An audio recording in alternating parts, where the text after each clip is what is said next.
Welcome to What the Health? Where anything health is fair game as we tackle the trends and bust the myths about health and wellness. Here are your hosts, Dr. Dan and Angela Turo.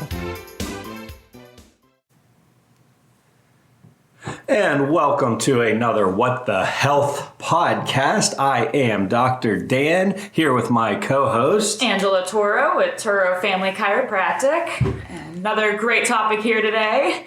We are talking about breakfast blunders, or breakfast bungles, I believe was the... Oh, you already bungled I it. already bungled it. I haven't had my coffee yet. That's the problem.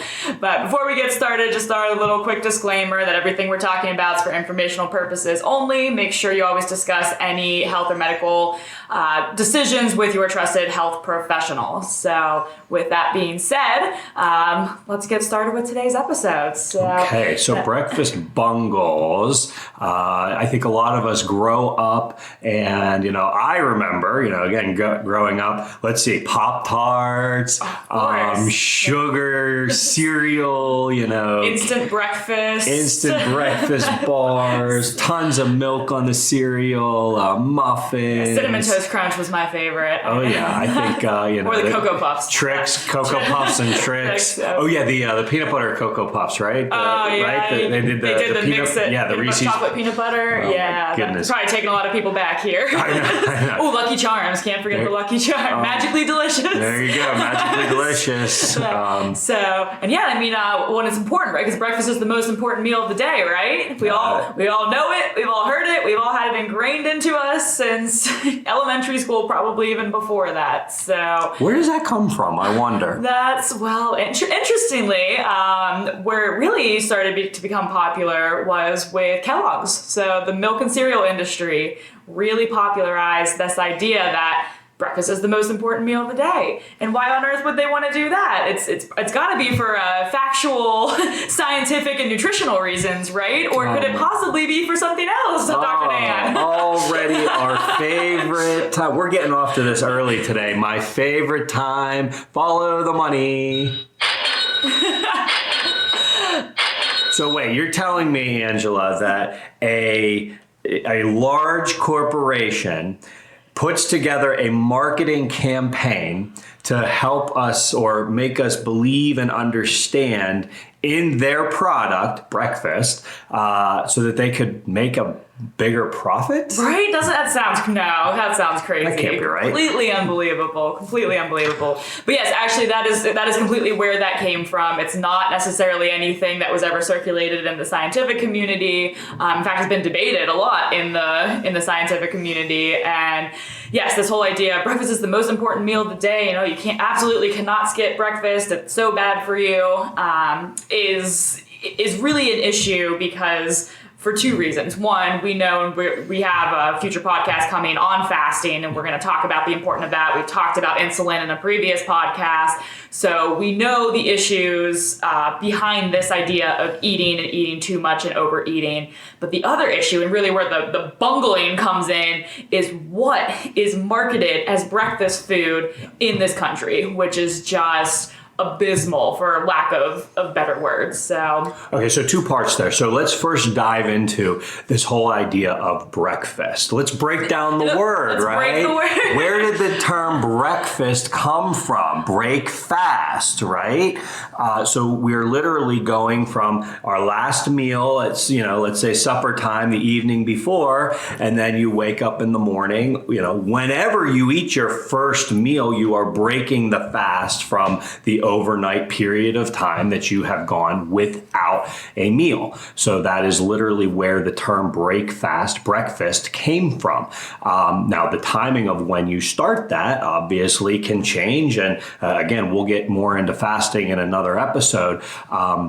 But that's literally where the term came from, because you're breaking the fast and you're introducing calories into your body, into your digestive system to start the first meal of the day. But as you were just saying, Angela, so much of that is built around what is completely unnatural and unhealthy for us. Exactly. So breaking the fast, if it's with the right things, is okay. And it's okay to do earlier in the day. But if we look at the typical type of breakfast foods, and we were just listing off, all our favorite childhood cereals, which, are still on the market today and kids are still growing up on. But if you look at the sugar content of those things, even just look at, Lucky Charms was the one I mentioned. It literally has marshmallows in it. So would you give your kids a bowl of marshmallows for breakfast? I would think most people would say no. And yet that's exactly what we're doing, because that is marketed as cereal. And we have been told that cereal is a breakfast food and is a healthy breakfast food. So therefore we justify it in our heads that, oh, okay, well, I wouldn't give my kids a bowl of marshmallows, but I can give my kids a bowl of Lucky Charms. Yeah. And this is the beauty of marketing. And the marketing is incredible and they do a great job and they make a lot of money. But good for them. They're killing it. We're all just trying to make a living here, right? But unfortunately, like we've talked about in a lot of episodes, is a lot of people are making a living at the expense of the consumer's health. Yeah. So this is where we talk about a lot being an informed consumer. And I know I got, now my favorite part, which is talking about sugar and the sugar content of things. So some of these, think about the things that you eat on a regular basis for breakfast. I know we talked about the granola bars or the breakfast bars, the protein bars. So what you get marketed, you think high protein, granola, whole grains. Sounds like a healthy option to me. Why wouldn't it be? Exactly. So Cliff Bar, that's great example, right? Cliff Bars, they actually say right on there, nutrition for sustained energy, I believe, is there. You can tell I've looked at a Cliff Bar. I don't even have one in front of me. I've just looked at them so many times and done this talk so many times. That sounds great. They're healthy. There's a picture of a person climbing rock climbing a wall on it, and great, healthy energy. There are 21 grams of sugar in a Cliff Bar, and the very first ingredient is sugar, or a type of sugar. It's a type of syrup. Yeah. And actually 3 of the first 4 ingredients on a Cliff Bar are types of sugar. Yeah. So once again, we look at the marketing, we look at the packaging, we go with what we're told, we look at the branding, but we don't necessarily do the research of flipping it over and looking at what we're actually consuming. Well, and let's pause there because I want to dive into that for a minute. So again, all of this information, again, we're trying to generalize, but you have to understand that this is, your health is, unique, and your situation is unique. If I were the rock climber, right, the cliff climber on the side of a mountain, and I was getting prepped and ready to do a major climb, you would need a lot of good, healthy calories. Absolutely. And instant energy, right? I wouldn't be worried about that. And simple sugars are one of the easiest ways to get that energy into your system. So, so that rock climber, that cliff climber on the side of the Cliff Bar, that's probably a perfect nutrient for them to wake up. You're going to go early, you're going to get strapped up, and you're going to for several hours. Yeah, several hours. You're going to be outside. You're going to be, activating a ton of energy through, the resistance of your muscular system. So it makes a whole lot of sense for that person. But now let's go to, Mrs.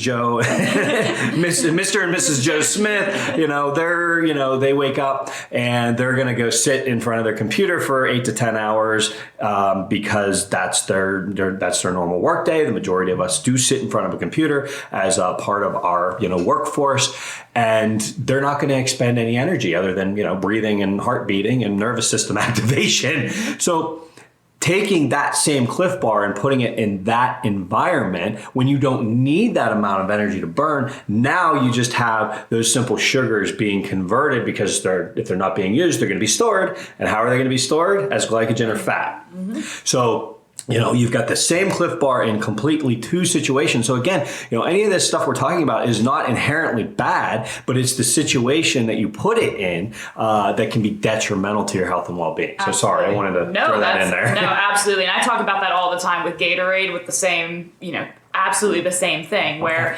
Gatorade, another popular thing, people are like, oh, I don't want to get my kids soda. Yeah. Well, Gatorade, it's a sports drink, healthy option.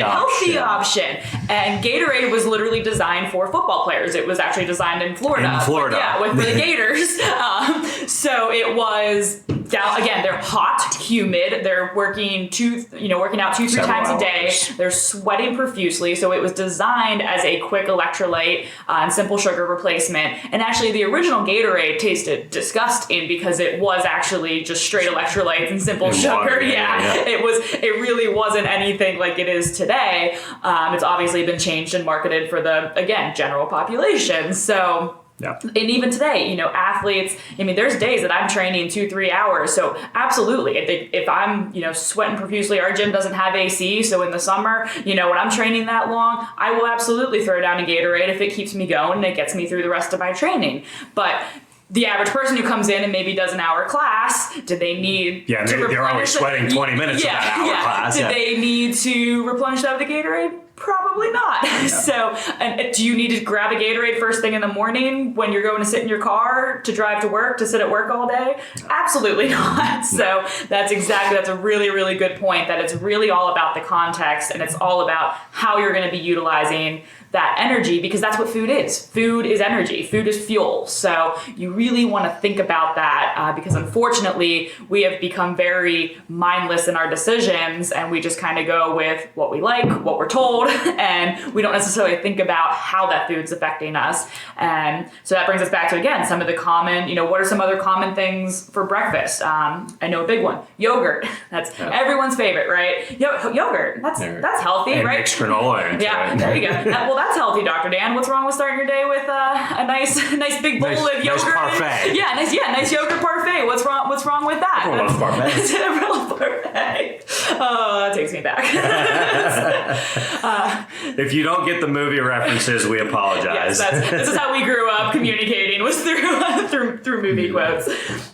So what's the issue with starting your day with yogurt?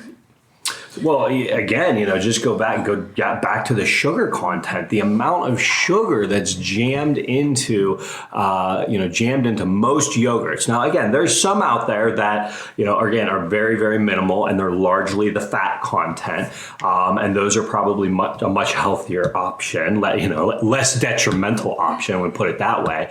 But there's also lots of studies. There's a great documentary out there. I'm going to forget, but it's on Netflix, but they talk about dairy and how inflammatory it is to your system. And again, we've talked about this in other episodes, and it'll come up again. Yeah, check out the inflammation episode. Sure. We are the only animals, we're the only species that continue to drink dairy or drink the milk from another species, not just our own, but from another species after we're weaned, right? So, milk at its core was designed to have a lot of growth hormone in it, because you are trying to grow a child of any mammal species. You're trying to grow that child quickly and develop them quickly. So there's a lot of growth hormone, which again is great for muscle, bone, brain development.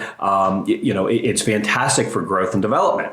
The problem is you hit a point where you're done growing. We're always developing and regulating, but you stop growing. But we continue to put this growth hormone, from a dairy product like yogurt or milk or, cheese, number of others. But you continue to put that hormone into your system, becomes very inflammatory and detrimental to your system. So we're not just talking about weight gain anymore, but again, it affects your energy levels. It affects your body, your immune system, and your body's ability to fight off, cancerous tumor promoting cells. So autoimmune. Autoimmune conditions. So, again, yogurt, not just from the artificial sugar standpoint. I know you probably have some statistics. She's the expert on, the amount of sugar in all these different products. I can just rattle off sugar content.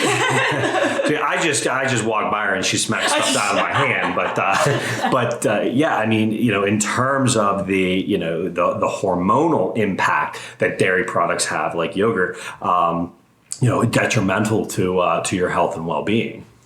Yeah, absolutely. And not to mention how processed dairy is in this country. So if you think about, what comes out of milk, which is the primary source of dairy that we consume, to what we actually purchase from the shelf, there has been so much done to that. So it's not just a matter of the dairy itself, but it's what's been done to it. And by the time if you look at skim milk, it's not milk. It's water, sugar water. It's processed sugar water. And so unfortunately, again, it's just this idea of, and again, marketing. You need to get your milk. You got to keeps the body strong. Got to get your 3 glasses of milk a day, right? We've all been taught that, but nobody really looks at why. What is? And again, and that came from the milk industry. They wanted to sell milk, so that. One of the things that we always see in the office, just from hey, how do I know if my milk is being impacted, if milk is impacting myself or my son or daughter. If you have a child, especially pre-adolescent child, that's having a really difficult time with acne, a lot of skin, discoloration, that is a ton of stress. Yeah, Angela had it. I had it. That is a ton of stress on the liver. And again, the sugar content in milk. And we grew up on skim milk specifically. We grew up specifically on skim milk because, again, the markeing at that time was low fat. That fat is bad for you. And again, I think we already talked about, or will be talking about, the fat content and things and how that got such a bad reputation. But again, if you have a ton of acne, that is a sign of liver stress, and one of the first ways to address that is start to eliminate the dairy, especially the milk consumption. I can sit here and tell you, your nephew, my oldest son, Ethan, he's 10 and a half years old. The kid, other than nursing, has never had milk in his life, other than maybe an occasional glass of chocolate milk, once in a blue moon. The kid has not grown up on milk. He eats a lot, a relatively healthy, well-balanced diet. The kid is 10 and a half years old. He's over 5 foot. He's got to be close to 5'5". He's almost his mother's height. At 10 and a half years old, he's got a 9.5 shoe size. So he's only like a size and a half off of my foot. He's 10 and a half years old. He's extremely strong. Never had milk in his life growing up. Never had a glass of milk. Never had a glass of milk. So he's never had dairy products. Never had a glass of milk. It's like, so people growing up, again, we think how are you going to get your calcium? No. There's lots of ways to get calcium that does not come through milk. So, and again, going back to, I just saw another colleague recently post, about they were doing specifically like a milk cleanse. And I thought, oh, that's interesting. But what it was is they were drinking nothing but raw milk for like a certain period of time. I have to research this more. Yeah, I heard that. Yeah, but so again, it's interesting because in milk, natural from the from the cow, straight from the cow, straight from the goat. There's a lot of enzymes, okay, and other healthy. Healthy biochemical markers that are in that product that, again, through the purification and the processing get eliminated. So those enzymes are there naturally to help you break down and consume and utilize that milk. But when we purify it, when we process it, when we pasteurize it, we lose a lot of the good, healthy ingredients. So again, it makes sense to get it on the shelf and have a longer shelf life, but there's a reason that it has a longer shelf life. We always joke, Twinkies are going to survive the nuclear holocaust, right? Yeah. So there's a reason that things have a shelf life is because they're dead. And that's a good point too, because another one that people always ask me about when I mention yogurt and the high sugar content of yogurt, and they're like, well, what about Greek yogurt? Because now it's like, oh, well, Greek yogurt's good for you, right? It's a fermented product, and it's that's healthy for you. That's good for the gut. And the short answer is yes and no. It depends on the quality. It depends on the quality. And you'll hear me, anyone who's ever worked with me knows or listened to any of my PSAs, but it is always quality is number one. So with Greek yogurt, same as, you just mentioned with the milk process, if it's true Greek yogurt, which one, I'm going to tell you, doesn't taste great. I mean, it's because, again, there's not sugar in it. There's it's very bland. Yeah, it's very bland. But so if it is true Greek yogurt, yes, there are a ton of health benefits for that. There's a ton of gut benefits for that. But again, you have to look at what's marketed as Greek yogurt. I'm using the air quotes, as Greek yogurt on the shelf. And a lot of that has a ton of sugar added back into it or other things to make it taste good or last on the shelf or whatever it is. So that's where, again, you just have to be careful with hearing these blanket statements of, well, this is good for me, and then going and buying something that says that, because there's a lot of things that they can get away with as far as marketing and what we call different things in this country, unfortunately. So there's no regulation on using the word natural on a product. So it could say natural. It's all natural. Yeah, it's all natural. Like, what was that? And the example we always use as well, snake venom is natural, probably not good to inject into your system. So again, there's a lot of natural things that, at the right concentration can be deadly. So, So that's where, you really want to be, there are the things that we know are obviously not great. So let's just rattle off some of the other breakfast things. Pancakes, waffles, muffins, bagels, donuts. Bagels are basically just donuts without icing on them. So it's like at that point, just eat the donut and enjoy it. But then what do you put on the bagel? Cream, dairy, cream cheese. So so you really, everything we just rattled off is high in refined carbohydrates, high in sugar, low in no protein, no healthy fats. It's just, we're just getting this quick burn type of energy in the morning, but we're not burning it. Correct. So again, even if you look at athletes, you talk about, you hear about carbo loading. Well, carbo loading is the night before. Athletes aren't waking up and eating a pancake breakfast and then going and competing. Oh my gosh, that would feel terrible. Yeah. I actually go and do I prefer to train fasted, but I've trained my body to be able to train fasted. So, but I feel better. Like if I don't time my meals right, oh my gosh, I feel terrible during my training. So, this idea of, I'm going to burn that energy. You could eat an entire day's worth of the energy that you need in going out and getting, an IHOP breakfast or waffle. I was just in the South, so Waffle House is everywhere. Yeah, Waffle House is everywhere. And again, not saying that you can never go out for breakfast and you can never enjoy those things. Of course not. We never say that. We enjoy our times as well, but you have to be careful and you have to really be informed about what you're eating on a regular basis, what you're giving your kids on a regular basis. But we were just talking about all the bad habits that we had to overcome because and our parents didn't know any better at the time. It's like, don't blame your parents. It's like they were duped by marketing, clever marketing. And that's why we're trying to get this information out there, because we want the next generation to have an easier time than we did. And unfortunately, it just keeps getting worse. We keep seeing unhealthy generations. We keep seeing more childhood obesity, more chronic conditions. Autoimmune. You mentioned the acne. The other thing I really struggle with, I had chronic sinus infections as a kid. Probably at least 2 or 3 times a year, I was having sinus infections to the point of needing antibiotics, not even counting like other colds and, feeling off in between there. And I actually remember when Dr. Dan, when you were in school, you mentioned to me, you're like, cut out dairy. And I was like, that's voodoo. Wow. I was like, what do you know? What do you know? Just my stupid brother. It's my stupid older brother telling me what to do. You don't know any better. You're not in a doctoral program. And it took me a while to come around and respect him as a professional. I still question that sometimes. I actually just told someone the other day, I was like, please come see us. I was like, it pains me to say this because he's my older brother and he drives me nuts, but he is really, really good at what he does. So if I can admit it. That's right. No, but when I cut dairy out, and I shouldn't say cut out, but I do very, very limited dairy at this point. I couldn't even tell you the last time I had a sinus infection. Yeah. I mean, it has to be going over 7-8 years at this point that I can remember in my adult life. So,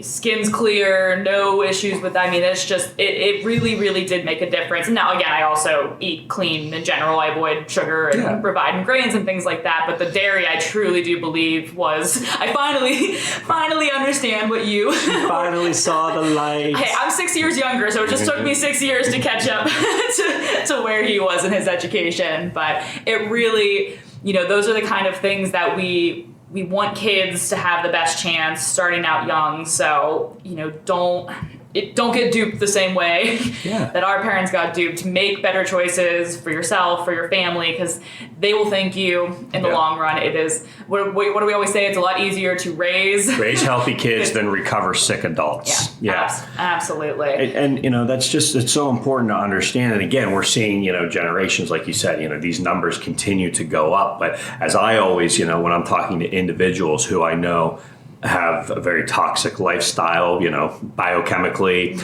mentally, emotionally, spiritually, we're not, this isn't going to recover overnight.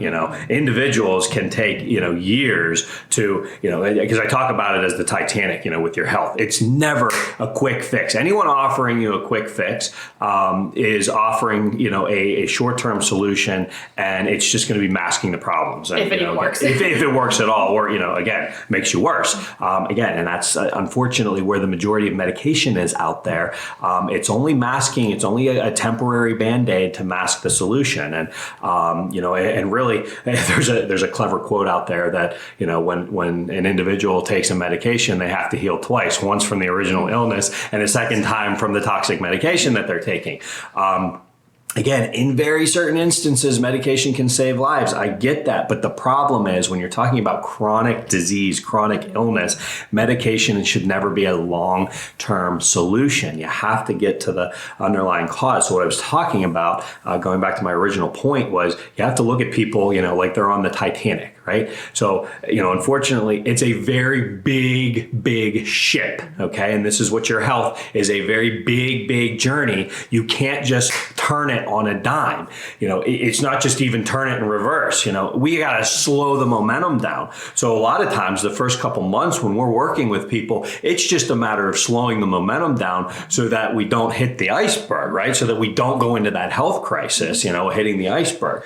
And if we can get that in time so that we don't hit the iceberg, a couple months, a year or two in, now we can actually start to regain and rebuild, right? And even in your own health journey, you saw that. It wasn't a switch. It took years. Yeah, it's not like I woke up one day and everything was great and dandy. And and unfortunately, again, and you see it the same way, is because of the way we were raised in our history, it becomes a lifelong battle then. It becomes, once you've been unhealthy, you revert back to it a lot more easily. So anyone who's ever struggled with weight, everyone who's ever been overweight knows. Sugar addiction. Sugar addiction, all of that. Anyone who's ever been overweight and has lost weight knows it is a lot harder to maintain weight loss than to maintain a healthy weight if you've never been overweight. So, and that's something that I've noticed myself. My weight fluctuates very easily, and if I'm not doing the right things, my body tells me very quickly. Yes. and it's just kind of a constant. Actually, someone was just, my trainer was just asking me, we were going to a training this past weekend, and he's like, well, what really made you kind of get so focused on health? He's pulling through the McDonald's drive-thru. Like, I assume you don't want anything, and I just shot him this look like, absolutely not. Pull out my little Kind bar from my bag and munching on that. So, well, what made you really, kind of change your life around and really start focusing on your health? And I said, honestly, I was sick and tired of being sick and tired. And I realized I was in a very bad place, physically, mentally, emotionally. And as soon as I started making those changes, I just felt better. I had more energy. And I told him, I truly, genuinely enjoy the taste of healthy food. It's not, I'm not sitting there, crying, eating my chicken and broccoli. I enjoy the taste of healthy food. I love kale salad. I'm like, I could eat it. I don't like to make it. I like to eat it. And that's the thing, is when you get away from all of the processed stuff and sugar stuff and the stuff that we grew up on, that your brain is telling you tastes really good, because really it's your brain that likes the sugar. Your brain loves sugar. The brain loves sugar. So that's really when you have to overcome that. And once you get past that, and you can actually then appreciate the different flavors and textures and things that are offered from all of those healthy foods, the foods that we were meant to eat. Yeah. So but unfortunately, it really is that first step, like you said, and even before you're slowing the momentum, it's, for a lot of people, it's pointing out the iceberg. Exactly, it's getting them to see that. And that's, see that the health crisis is even there. See what, because a lot of people don't we talk about this all the time. A lot of people don't even know what it feels like to be healthy. Correct. They've never been healthy. So Correct. they just think being tired and groggy and bloated and acne and all of that, it's just normal. Yeah, I'm just getting older. older. Yeah, or it's just the way I am. We're tired people. That's a quote from our father. we're a tired people. But it really, really is just kind of taking a step back, looking at what you're doing on a daily basis and really asking yourself, is this, we always talk about, is this putting me towards health or is this putting me towards disease? Because it's one or the other. And breakfast, unfortunately, is just one of those areas where it just, we've lost control. I mean, we've completely lost control. I see the things that people are eating every day on a regular basis, what they're starting their day with. And that's just setting you up. If you're starting your day with that high sugar, high refined carbohydrates, that's setting you up for brain fog, that's setting you up for crashing, that's setting you up for cravings, a lot of the times when we're feeling that afternoon caffeine craving, it's actually, that's a sugar craving. That's probably because your sugar is dropping. So let's talk about that crashing craving for a minute, absolutely. Because it's so important. that your insulin, your insulin and cortisol levels, okay, and you can dive in more. I am not the biochemical expert, but again, as a healthcare professional, I understand how these things work in the body, but I'm never going to be able to explain it as well as a biochemist. But your cortisol levels and your insulin levels naturally start to spike in the morning. That's part of your body's normal circadian rhythm and how your body starts to wake itself up in the morning. How you physically have the energy to get out of bed. Correct. And I actually, someone who has been struggling with blood sugar challenges, I always tell them, don't take your blood sugar first thing in the morning because, and then especially like right after you eat, because it's absolutely going to be higher. If you take that blood sugar level first thing as you're waking up, wait, and this is where again comes into question, like when you're eating that first meal, wait a couple hours if you're not eating anything, and then take it later in the morning, before you eat anything, and before you've worked out too, because that's another thing that people are, not realizing it. When you exercise, your insulin spikes because insulin is anabolic. It grows things in the body. Again, it's necessary to make sure you're getting energy to the cells in the body. But the problem is when it's constantly spiking, that's when you start to get insulin resistance. So this whole idea that we have to eat first thing when we wake up, it's just not true. Okay, we can wake up, and so this is kind of hopefully getting to some of the solutions of what do we do. We always talked about doom and gloom, and we've got all these breakfast bungles out here. So what the heck do we do with this information? I think it starts with let's just skip breakfast, okay? Because people call this, it drives me crazy when people are like, oh yeah, I fasted, 12 hours. No, you didn't fast. You slept. You slept. You had dinner, you went to bed, you woke up and you had breakfast. Like that's not fasting. That's a normal cycle. But again, the challenge becomes, you talk about the crash. So not only is your insulin naturally higher in the morning, right when you wake up, but now you're going to add food to it. Now you push it up even higher. So rather than giving it a chance to kind of, wake you up and now just stabilize and level off to a healthy level, it's already up a little bit higher. And now you unnaturally take it, because you give yourself a dose of, sugar, milk, or, cream, or, bread, and you just launch it even higher. Well, now, okay, and then you add the caffeine to it as well with the coffee. And a lot of people, oh my goodness gracious, don't even get me started on the creamers people put in the sugar. We didn't even touch on the coffee. The coffee drinks, oh my gosh. I could rant for an hour just on what we call coffee. It's disgusting the amount of sugar that people have in their cream. And, cream, they use sweet creams and then they add sugar on top of that. Oh my gosh, I have a friend who, I heard him, I was on the phone with him and he pulled into, again, I think McDonald's or something, and ordered coffee. And he was like, large coffee, 5 creams, 5 sugars. I'm like, oh dear goodness, just like go get a milkshake at that point. Yeah, it's like, would you like a little coffee with your cream drink? Yeah. So anyway, you're unnaturally pushing your insulin higher after you wake up. And then, so then it has to, your body is always self-regulating, right? That's what we talk about in the office. Your body knows how to be healthy, so it wants to start regulating that. Well, you've already spiked your insulin, so now the only direction for it to go, hopefully, if you give it enough time, is down.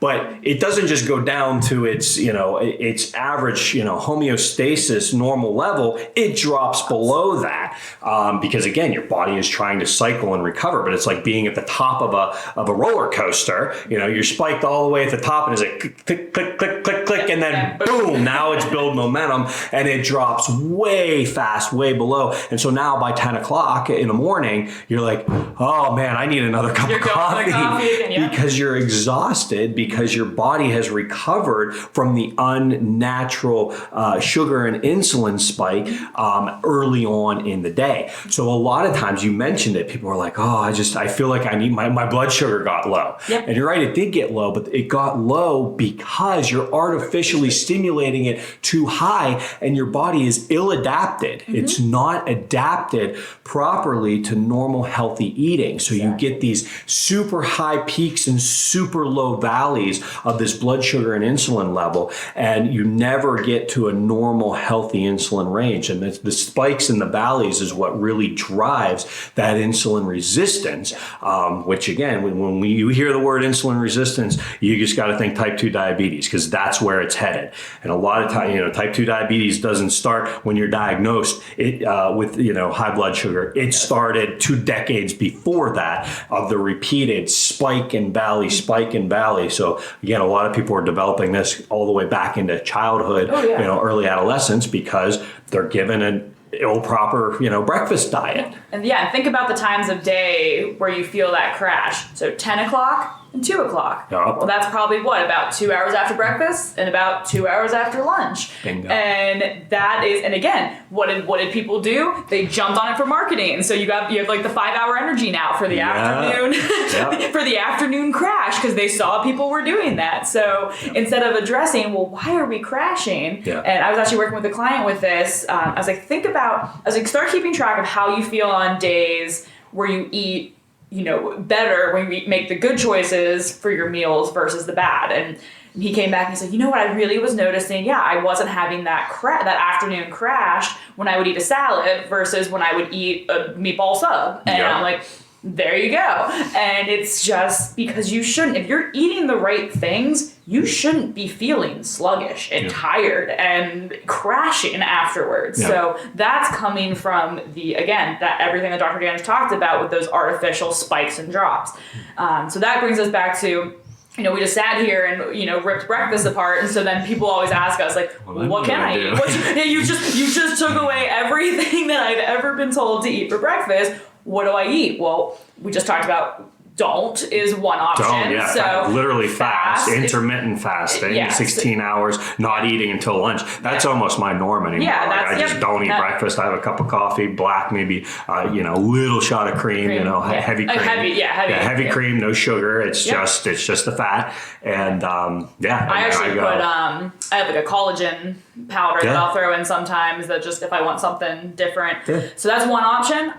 The other option is look for things with the healthy proteins, healthy fats. So that's going to help control that insulin spike. So eggs and avocado is my go-to. So if I'm going to eat in the morning, it's, eggs and avocado.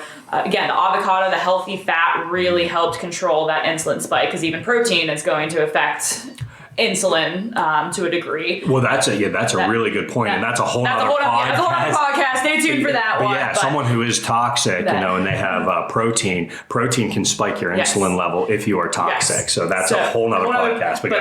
But the fat is really what helps control it. So those healthy fats, so getting the avocados in there, having some nuts, things like that. So you really want to look at that high quality, even a good, if you really feel the need to eat in the morning, like overnight oats and things like that, where again, it's going to give you good whole grains, fiber, healthy fats, those combinations. And feel free if you have any specific questions, always reach out. That's part of what I help people with, is figuring out, finding the right thing, because everyone's different. Yeah. Everyone's different. So some people are like, I just can't fast, whether it's for physical reasons or mental reasons, that's fine. So we'll find you healthy things that are going to work for you in the morning, so that you have the energy, the healthy, and so you have true healthy, sustained energy, not the fake, what's being marketed as healthy, sustained energy. Yeah. And find what's going to work for you. Because if you feel like you're constantly needing caffeine, or you feel like you're constantly hungry, those are both signs of those sugar crashes, those insulin crashes, because your body does not need to constantly eat. That's not how we're designed. If you feel like you constantly need to eat, then it's an issue of you're not eating the right things, or you're not eating at the right times. Well, yeah. And again, it's going back to that, people say, my blood sugar's low, I need to eat. It's like, no, your blood sugar's low because you're toxic. Yeah. And so you went through that spike and valley, and, your body is very ill adapted to a normal healthy energy cycle. So that's where, again, you might not be able to, fast for the first time I ever fasted. I did 5 days, water only. I went hardcore. I just jumped right into it. And again, I was fine because, again, my body was somewhat adaptive and healthy. It's like I wasn't so toxic that I couldn't handle it. But, someone who is very, very toxic and has, they're 30, 40, 50 years old and they've been on medications, it's like, no, I understand you can't do that. But that doesn't mean you can't build up to it. Again, the first time you ever fast, you started with intermittent fasting. But, now you can go 48 hours and it's nothing. Oh, yeah. I don't even think about it anymore. It's just, you don't eat till, Sunday night to Tuesday afternoon. And it's like, that's just completely normal, and I've done the same thing. And it's like, when your body is adapted to it, and we'll get into some of this discussion later on, but adaptation is, the simplest, if I could substitute health with one word, adaptation would be that word. And again, your body's ability to regulate and adapt, that's health. If you go outside on a very cold day, the faster your body can adapt and start shivering and keep your body warm, the healthier you are. Okay. Having a meal, okay, the better your body can adapt, then it keeps those, spikes in insulin, because it doesn't need as much insulin because it's not resistant. It can respond to a lower dosage, right? So, it comes down to how quickly your body can adapt. And the better, the healthier you get, the easier it can adapt. And that's the healthier you are. So just like you can have a vicious cycle downward, we always talk about, we can get your body moving, get that Titanic moving in the correct, healthy direction, but that takes years, especially depending on how sick you are. And it starts with really, again, being an informed consumer, taking control of your health, of your life, of your family's health.